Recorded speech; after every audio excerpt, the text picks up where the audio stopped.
universe out of the sun in a chaotic fashion. I didn't follow a Dr. very Janet direct Green path to loves get to here. solve I didn't puzzles. really know It's one of the how to reasons get she's a scientist.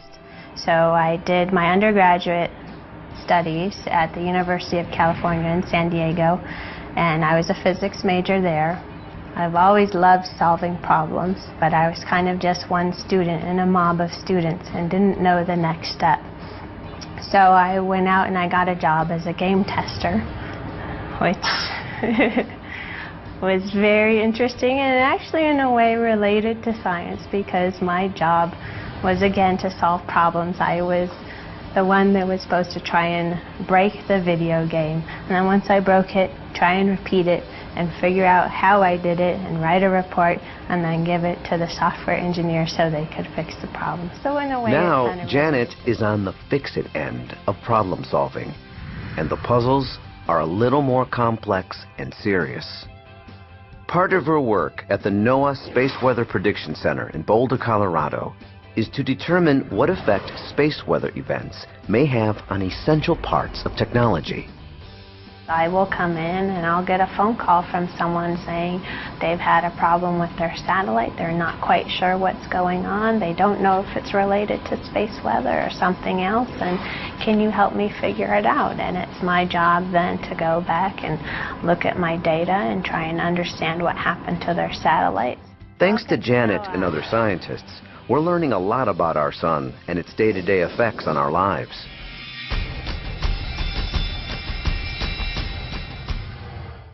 We want to welcome you to Shangri-La, and there's something special about Shangri-La that we found out on Earth Day last year.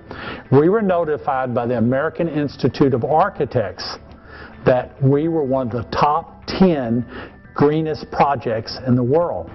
You know, you don't have to look far to see some very green things.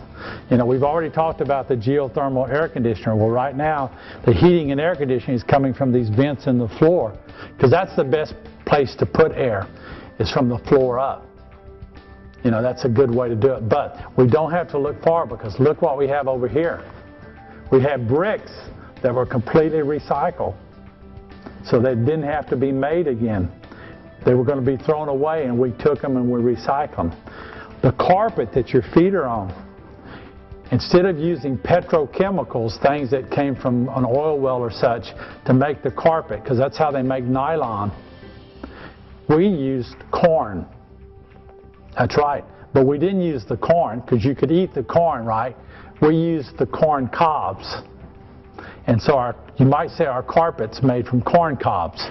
But in reality, it's a nylon came from corn cobs. The best part of my job, and you're going to find this hard to believe, and don't let it around, is working with children. Children of all ages. Because Shangri-La, our mission, are you ready for this? Such a great mission, is mentoring children of all ages to be kind to the world.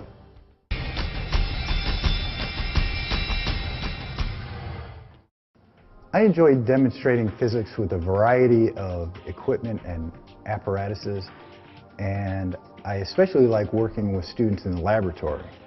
I think the best part of my job is the satisfaction I get from seeing students get excited about physics.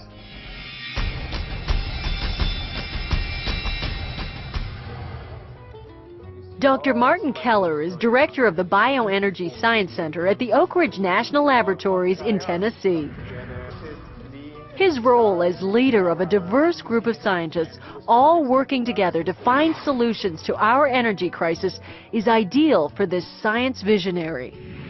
Have an open mind about what other people have done and what you think. You go and you even go backwards and you change your footsteps that they are gone. And if we approach it this way, then it always leads to new discoveries. Martin encourages that need for an open mind in students. He doesn't think we all need to know what we want to do early on, but he wants us all to develop a love of science. So if you find the grubs in the wood other than poplar, can you still use what you find from them? Sure, absolutely. Yeah. Get the curiosity going. If you look at this something and then ask, why is this? What's the reason for this? Find a solution. Don't just take everything for given. Find the reason.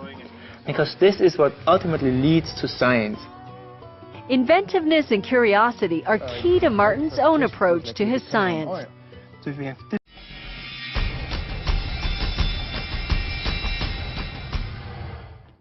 Every day is a new challenge. I'm able to take what I've learned in college and then what I've been able to learn throughout my career. I've been in the industry for over 30 years, but there's always something new.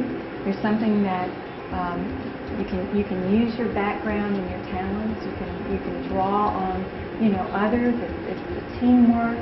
It's kind of being part of a whole family of people that are committed and are dedicated and come to work every day and want to do their best and provide something that is, and I think this is maybe for me personally the most important thing. I feel like I'm truly making a difference. Job. I love working for an energy company because everything that we do is tied to energy. And we operate globally. I have friends and coworkers from all over the world I work with, from China, Russia, Australia. So we have a very diversified workforce, and I really enjoy that.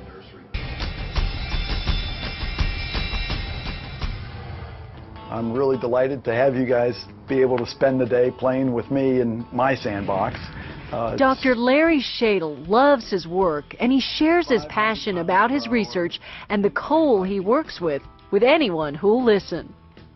When I was a kid, I grew up loving fossils, loving history, and looking at the development and the progress of technologies. And I was always one who wanted to solve the puzzle. And when I start a jigsaw puzzle, you can't drag me away from it. And this research has been nothing but solving one puzzle after another. But fossils, who could have a better fossil than coal? You can look at this coal and you can see plant life. You thin section it and look at it under a microscope through transmission light, and you can see cell structure. You can see spores. It becomes actually Larry's love of fossils led him to the Department of Energy's National Energy Technology Lab. And for 20 years, he's worked here to find ways of making coal safer to use for the environment and future generations.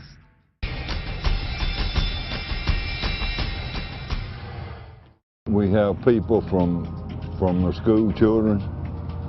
We have a lot of foreign investors and people from all over the United States. And the tours, most of the tours from Houston are elderly people. And I just enjoy meeting the people and visiting with them.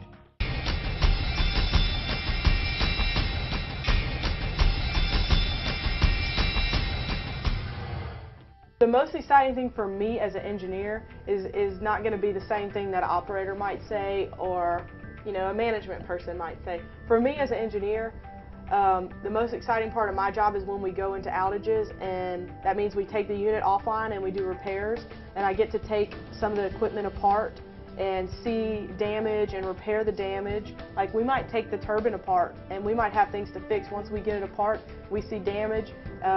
We have a short time frame to fix that damage. So for me, that's the most exciting. It's also the most stressful. It's also when I work long hours, but it's when I learn a lot, and it's when I get to see the inside of all of our equipment. So. Yeah, it's the same for me. When we take the unit down and we open it up and I get to crawl through the generator, crawl through the transformer, or go places that most people will never see in a lifetime.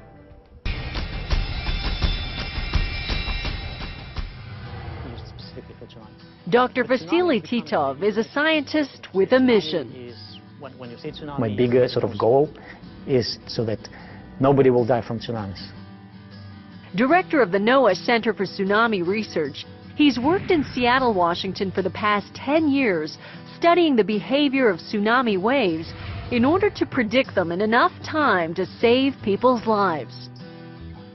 In a way, it's surprising that Vasily should be so connected to ocean phenomena. Vasily grew up in the heart of Russia, far from the sea. Well, are you excited? Yeah. He started his career in mathematics, moving from theoretical to applied branches. My first real application was, believe it or not, a tsunami model. That's when I first applied my mathematical skills to develop the model, mathematical model, the numerical model, and then I actually produced some results. That's in fact exactly what hooked me to tsunami field. I used to be a pure mathematician, you know, theory of function, that was my diploma at university. Now I'm very spread across different fields in science, mathematics, applied and theoretical, earth sciences, seismology, oceanography, engineering even, all kinds of things.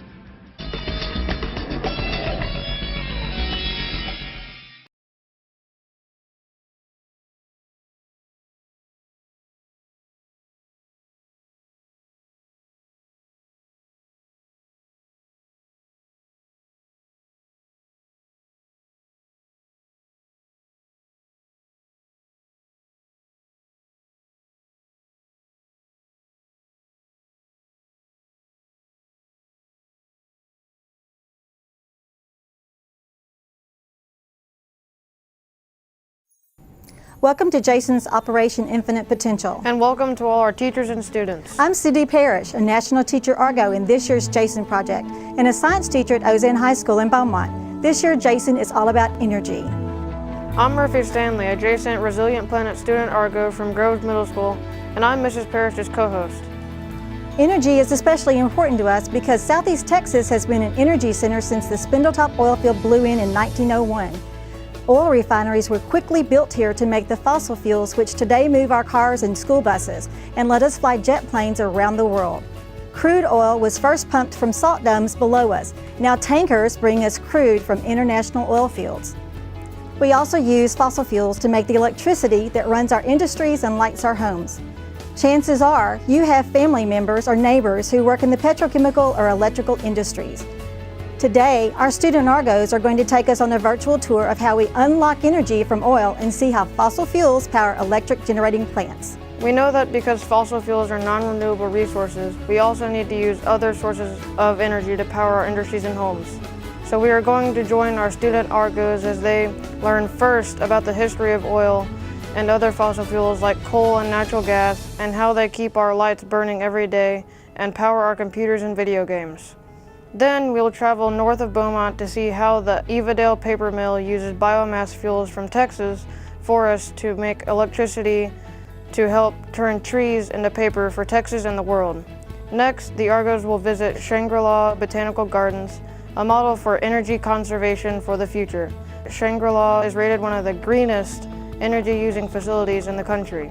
At Shangri-La, the Argos will see solar energy being converted into electricity, find out how West Texas winds make the other electricity they need, and they'll hear how special building designs limit the amount of energy they consume in our homes, schools, and other places. Thanks for joining us for Operation Infinite Potential.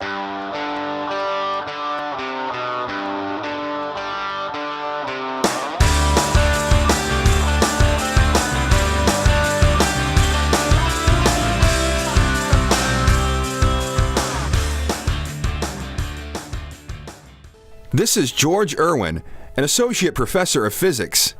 He'll be teaching us about energy and showing us how it works. But first, let's find out what our student Argos think energy is. I think it's like, I really don't know. Energy is... Energy is... It's something that can help something function or something. So George Irwin, just what is energy? Energy is work or the ability to do work. And what is work? Work is force times distance. Whenever a force acts over a distance, then the force does work. Okay, and potential energy?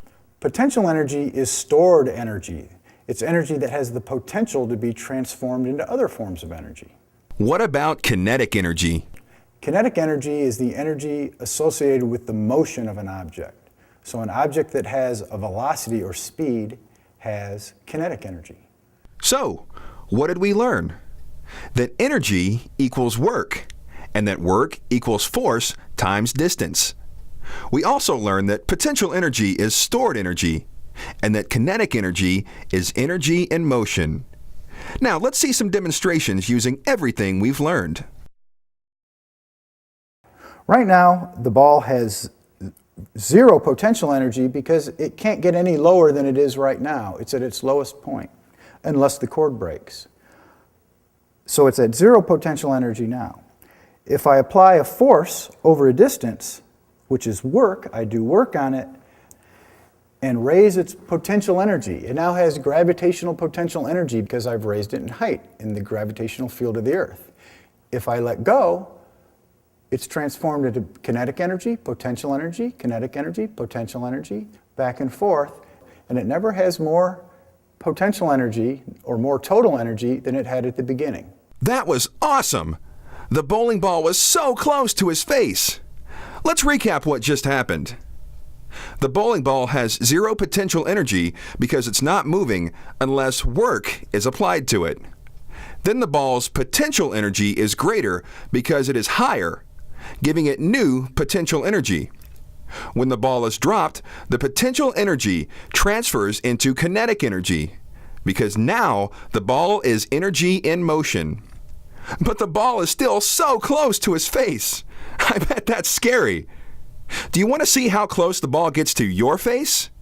Okay, here it comes. Whoa!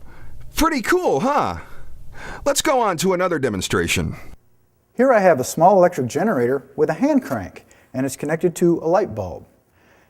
If I apply work, like the turbine at the electric power generation plant, then I can transform the work into electrical energy, and that gets transformed into light and heat energy. It's interesting to see how one form of energy transforms into another form of energy. In this demonstration, I'm going to show how a rocket engine works. I have here a rocket car. It's a bottle with wheels on it, and I'm going to fill it with rocket fuel. And then when I light the rocket fuel, the expanding gases will push against the container on the inside, and since there's a hole in the back and not in the front, there will be a net force of pressure from that expanding gas that will propel the rocket car forward. And so chemical potential energy is converted into work, which is force times distance, and that gets converted into kinetic energy and also thermal energy of the exhaust gases. All right, before I do this, I'm going to need safety glasses. Now I'm adding the rocket fuel, which is a special mixture. Now I'm going to shake it to get a good air-fuel mixture inside the combustion chamber, and then I'll light it with the lighter. But it's much cooler in the dark.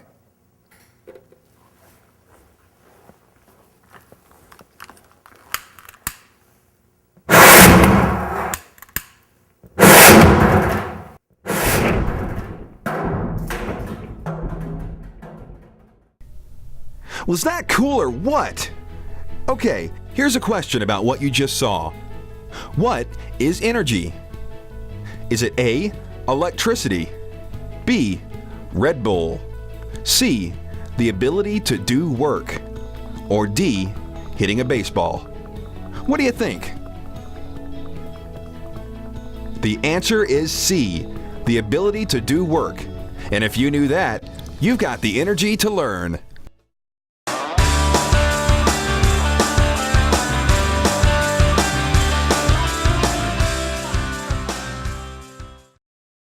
Look anywhere around Beaumont, and you're likely to see oil refineries. The petroleum industry is the #1 source of jobs in Southeast Texas, and oil is the #1 source of energy in America. When our Jason Argos went looking for the importance of the oil industry, they saw this reproduction of the early-day Gladys City near Lamar University. The gusher here uses water today to show what the first oil gusher was like in 1901. But the explosion is still powerful.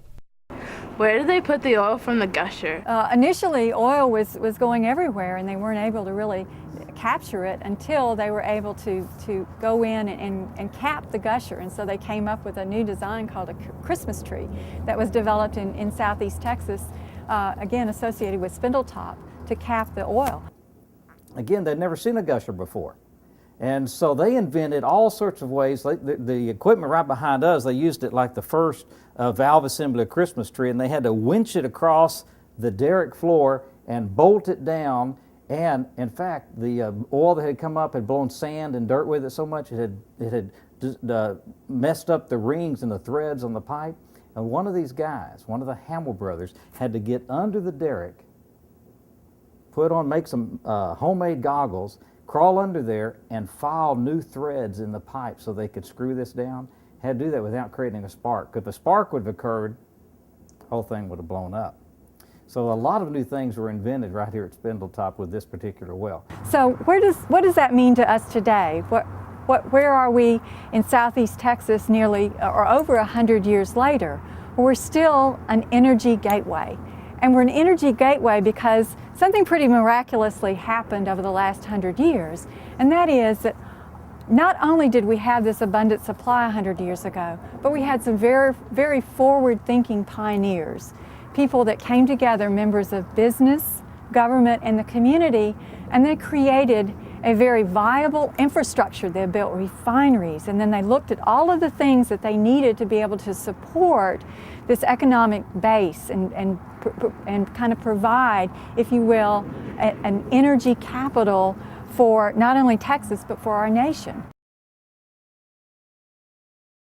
After the Argos learned about the early history of oil in southeast Texas, they visited the Texas Energy Museum in downtown Beaumont to answer this question: what is oil? They found that oil comes in all colors, from yellow to black. That oil is the remains of plants and animals that have been dead for millions of years, now buried underground, and they learned how oil is turned into gasoline and other energy products. Oil is an amazing quantity, and it's literally made up of thousands of different types of hydrocarbons that are arranged in different ways. And so this is an exhibit that demonstrates what different hydrocarbons might look like. Okay, viscosity is one of the properties of oil that lets a refiner or somebody who is a chemist or an engineer know how the fluid behaves. And so viscosity is a measure of how readily the fluid flows. And this is an important quality when you're refining it and you're making it into different products. Can you tell me more about distillation? Distillation is a process that is used in refineries in order to separate different fractions of molecules that are actually contained in the crude oil. And it does it by separation based on temperature. And every drop of crude oil that goes through a refinery always goes through distillation. How exactly does the whole process work? Well, the whole process of distillation is actually about heating things up and cooling things down. So as you heat up a material, the material boils off and is in a gaseous form. What happens in the refining process is it goes through a series of coolers or heat exchangers, which actually take and cool the material down and return it to a liquid, and that there in turn becomes the final product. And you take a number of these products and you will blend them together, maybe as many as 20 of them, to make a final gallon of gasoline. As the crude oil comes in and is delivered by pipeline or by ocean-going vessel, it's offloaded into tanks. You can kind of see the tank in the background. And then there's a series of pipes that takes the materials from one processing area to another. And the pipes in a refinery kind of function like the veins or the arteries that are within your body. It enables the crude oil and the various products to move from one processing area to another. The Argos also learn about the importance of catalysts in an oil refinery. And remember, a catalyst is what? What is a catalyst? Something that speeds up a chemical reaction. Exactly, something that speeds up a chemical reaction, but it doesn't enter into the reaction. And so we have, when the heart of the processing for refining is something called the fluid catalytic cracking unit. And it uses a catalyst. And so the catalyst, becomes mixed with the oil, enters into a number of literally thousands and thousands of sparkling reactions within the tower, and makes gasoline, which is in turn, sent through a series of pipelines for further processing. So how did the energy get in the oil? Well, actually, oil is fossilized organisms that captured ancient sunlight. So it's prehistoric solar energy? Yes, very good. At the end of a long day of touring the Texas Energy Museum and the Gladys City Boomtown recreation of early-day Beaumont, the last Argo to leave says he's tired, but knows a lot more now about how energy works and how it all started. I knew a good bit, but I learned about how the gusher went off, how high it was, how it had an impact on this area. The energy stored in oil was originally what type of energy? Was it A, wind energy, B, geothermal energy, or was it C, solar energy? Think it over.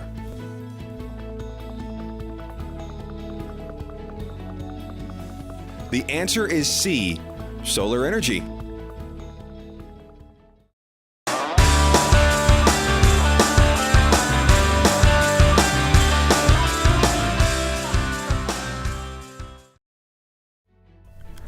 Every form of transportation the world uses, from boats to trolleys to cars, all use energy. Absolutely everything, even the construction of every building throughout our cities and every light that brightens the night, all use energy. In fact, our nation's modern energy portfolio shows that more than half our energy comes from fuel that can't be renewed. 22% of that energy is from coal. America produces 1.1 billion tons of coal per year, and 80% of it is used for electricity. So, since coal is such an important way to produce energy, don't you think it's about time we learned how coal equals energy? Well, that's just what these student Argonauts are on a mission to do. But first, we need to find out exactly where the coal comes from. Electromagnetic energy from the sun is transformed by plants into chemical energy. These plants die and are turned by water into sediment. Heat and pressure over millennia transform the dead organic material into coal. This coal, which is just stored energy, is found by coal companies and dug up for power plants to use to make electricity. Engineer Megan Norris will be explaining how power plants use coal to make electricity. Okay, so just a little bit how power plants convert energy. We take water and we heat it up in the boiler and we convert it to steam, just like I was telling y'all. That is thermal energy, heating things, cooling things. We take that steam and we use the energy on the steam to turn the turbine. Okay, that is mechanical energy. The steam is doing work on the blades of the turbine to actually make it turn. So that's mechanical. And then the fact that the generator is coupled up to the turbine and it turns the same speed as the turbine, that creates the magnetic field, which in turn creates electrical energy. So we haven't, I guess, created any energy from thin air. We've taken the energy from the coal to heat the water. We've heated the water, that's thermal. We've turned it into steam. We've used it on the turbine, that's mechanical. We've created electrical energy from the generator. So all these things are just transfers of energy. Okay, next slide. Get through this real quick. So again, thermal to mechanical to electrical in a power plant. Pretty simple. Okay, you guys now can graduate high school. So, power plants burn coal to heat water. The water is then transformed into steam, and that steam turns the turbines, which turn the generators, transforming coal into electrical energy. And that's how power plants use coal to make electricity. But how exactly does electricity made from coal get to your house? Well, once the power plant makes electricity, it is sent to a transformer, which is then sent to your house. So, Argonauts, what have we learned? I learned that you can conduct energy by using coal inside of it's used in a boiler.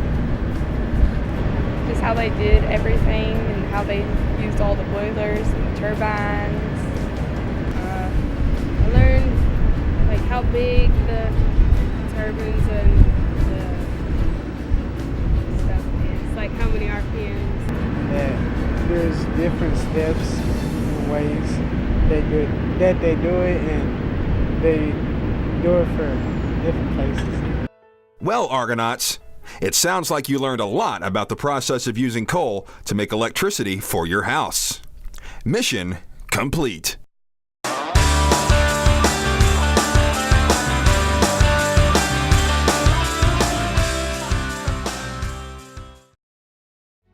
The electricity that gives us light in our homes and powers our electronics comes from a power plant. Most power plants make energy with a fossil fuel such as oil or coal. But can you tell me another fossil fuel that is used to make energy that is more friendly to the environment? That's right, it's natural gas. I'm talking about the natural gas power plants used to make electricity, the gas we use to cook our food and heat our homes. 29% of all natural gas used today helps us make electric power. But where does natural gas come from? Well, it starts when sea animals and sea plants die and are covered by the ocean floor. Over time, layers of sand and silt cover the plant and animal remains, and today we drill through all that sand and silt rock to get to the oil and gas deposits. Let's listen to our expert tell us how power plants use natural gas. This morning we're going to take a little video and tour of the power plant. I'll teach you what we do here at Sabine and how we generate electricity and what we do for our customers. My name's David Martinez. I'm the production superintendent here at the plant. So I'll be taking you through the tour today and what we do with our units here. We bring in natural gas and we fire up and we heat up water. That water is then heated to a temperature where it flashes and becomes into steam. We take the steam and we turn what we call a steam turbine. And on that steam turbine, into that steam turbine is a generator. And that is what actually generates the electricity. So all of the equipment that you see out in the plant, as we'll see on our tour, all of that is all designed to turn that generator. And that's what makes the electricity. Then that generator again goes out onto the high lines, and so on and so forth. We want to use 85 to 95% of all the energy of the natural gas that it can generate. And then the rest is waste, and it goes into the atmosphere. So, but that's exactly why we use natural gas, is because natural gas is a very clean burning fuel. So power plants use natural gas to make electricity the same way they use other fossil fuels. The difference is that natural gas puts less carbon back into the atmosphere when it's burned and has a smaller carbon footprint than fossil fuels like coal. So Argonauts, what did you learn today? I learned how electricity works, how water and natural gas is used to make it. My favorite part of the day was looking into the glass to see inside the boiler. The boiler is this thing that heats up water to make steam.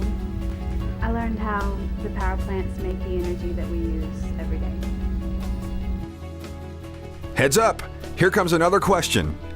The U.S. main energy source for making electricity is what? A, coal, B, natural gas, C, wind, or D, nuclear?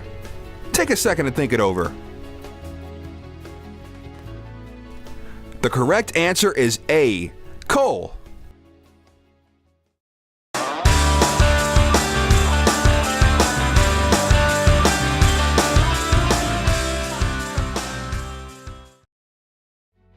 Humans have been harnessing the stored energy in wood for thousands of years, using it for heat and light. Today, Paper plants have found how to use wood to make electricity by using woody biomass, which is all the scraps of wood that paper plants don't use for their paper. But how can this woody biomass be harnessed as energy by paper plants to help make their products, and then used for everyday tasks? And how is woody biomass better than fossil fuels? Well, when woody biomass is burned, it does produce carbon dioxide, or CO2 gas, but not nearly as much CO2 as fossil fuels. And our trees absorb almost all the CO2 that's produced in this process. So, woody biomass has almost no carbon footprint. When CO2 is produced, trees absorb it. Then they're cut down and the process starts all over again. Now, let's follow these Argos as they learn how paper plants make electricity out of woody biomass. So what we're going to be talking about today is woody biomass and how we at Evadale use wood as a raw material to create energy and improve our energy footprint. So what trees do is they, in the process of photosynthesis and taking sunlight and creating wood or woody biomass, they're also pulling carbon out of the atmosphere, pulling carbon up through the soil in their roots. And that carbon is being tied up, so to speak, in a tree. And as a tree grows, it ties more and more carbon up. And this helps with what you hear about global warming. It's by taking that carbon and utilizing it, it helps the overall carbon cycle and helps reduce global warming. This is woody biomass. It's made up of everything that falls off the trees when the paper plants cut down and process wood into lumber and other products. But instead of leaving the woody biomass behind, it's recycled and used to produce electricity. That's an environmentally friendly source of energy. There is climate change and that temperatures are increasing in our atmosphere. Our ability to use renewable resources versus fossil fuels adds significant value to helping us improve our carbon footprint. So we're going to be in a position in the future to hopefully continue to be more energy self-sufficient and be wiser and better users of the forest resource. Okay, Argonauts, what did you learn? Alternative energy is growing. I learned that you can use a lot of things to make energy. For example, biomass. My favorite part was looking at the big mounds of sawdust and wood chips that are used to make energy in paper. Here comes another question. The biomass fuels that Midwest Vaco uses to make electricity are grown in where? Is it A, cornfields, B, sugarcane fields, C, the sea, or D, forests? The correct answer is D, and if you knew that, you've really branched out your knowledge.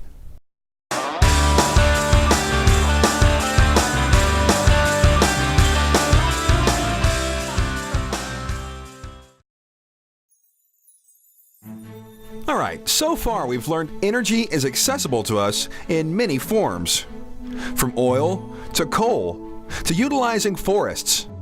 However, there are some companies that are looking for alternative ways of capturing and harnessing the free energy that comes from the sun, wind, and water. We're going to go on a behind-the-scenes adventure to one of the top 10 greenest projects in the world.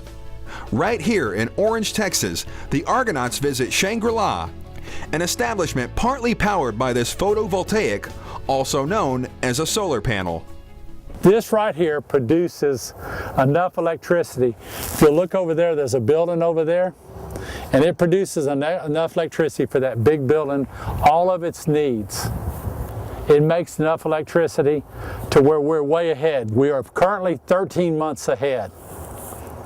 We're 13 months ahead on electricity. We need to burn some more electricity, don't we? The truth about it is because we overestimated what we would need. Leaving them out in the open, aren't y'all scared of them getting struck by lightning?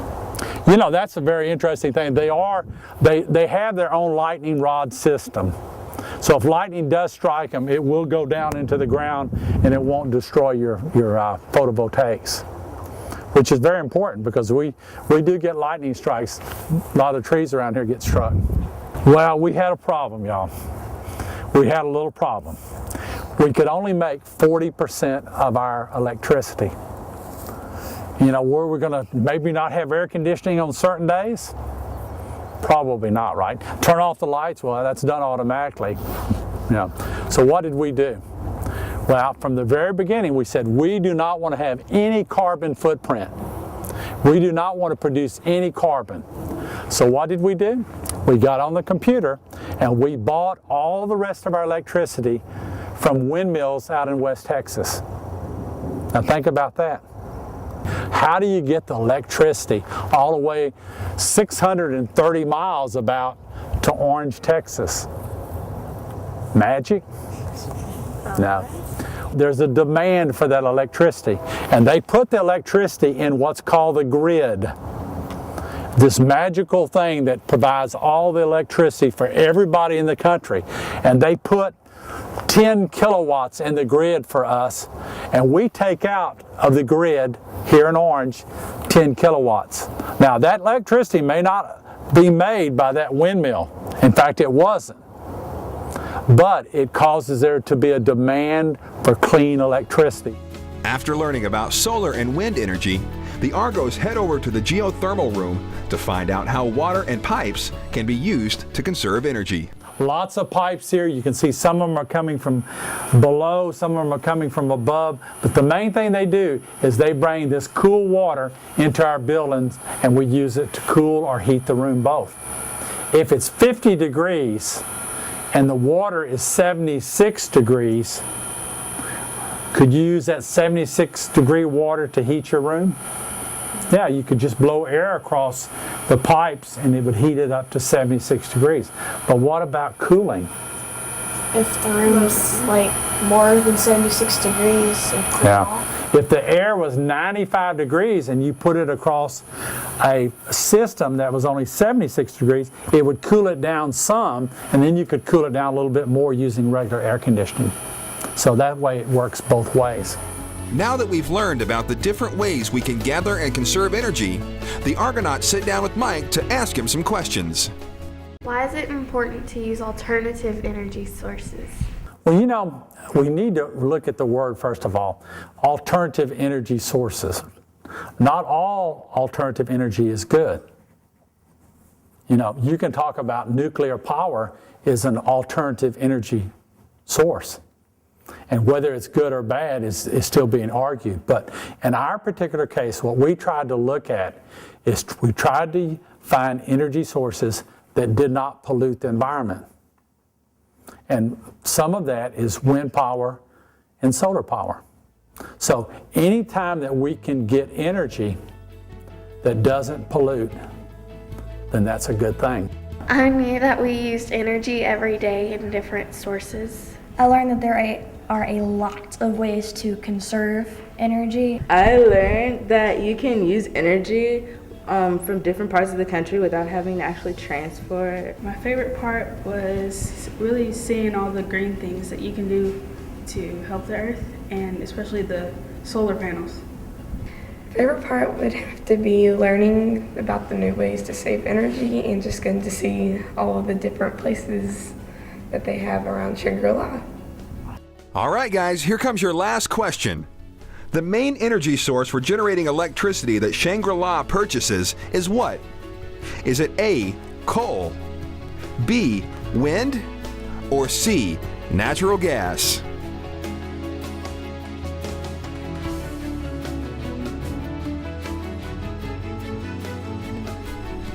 The correct answer is B. And if you knew that, congratulations, you blew this question away. Thanks for joining us for Operation Infinite Potential. Be sure to come back next year for Operation Tectonic Fury when we find out why geology rocks.